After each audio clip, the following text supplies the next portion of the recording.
بسم الله الرحمن الرحيم. نون والقلم وما يسطرون. ما أنت بنعمة ربك بمجنون، وإن لك لأجرا غير ممنون، وإنك لعلى خلق عظيم. فستبصر ويبصرون بأيكم المفتون. إن ربك هو أعلم بمن ضل عن سبيله وهو أعلم بالمهتدين. فلا تطع المكذبين، ودوا لو تدهن فيدهنون. ولا تطع كل حلاف مهين، هماز مشاء بنميم، مناع للخير معتد أثيم، عتل بعد ذلك سليم. أن كان ذا مال وبنين. إذا تتلى عليه آياتنا قال أساطير الأولين. سنسمه على الخلقوم. إنا بلوناهم كما بلونا أصحاب الجنة إذ أقسموا ليصرمنها مصبحين ولا يستثنون.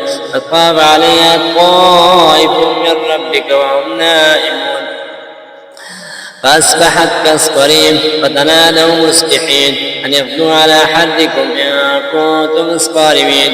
فانطلقوا وهم يتخافتون ألا يدخلن اليوم عليكم مسكين.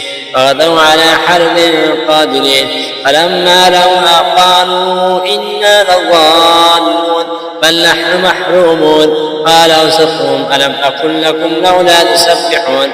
قالوا سبحان ربنا إنا كنا ظالمين. فأقبل بعضهم على بعض يتلاومون.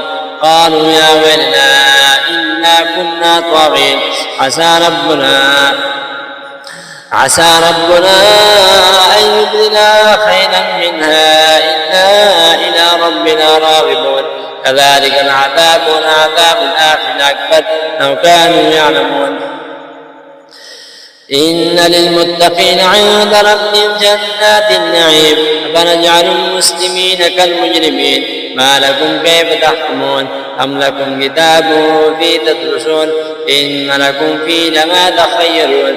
أم لكم أيمان علينا بالغة إلى يوم القيامة؟ إن لكم لما تحكمون. سلهم أيهم بذلك زعيم.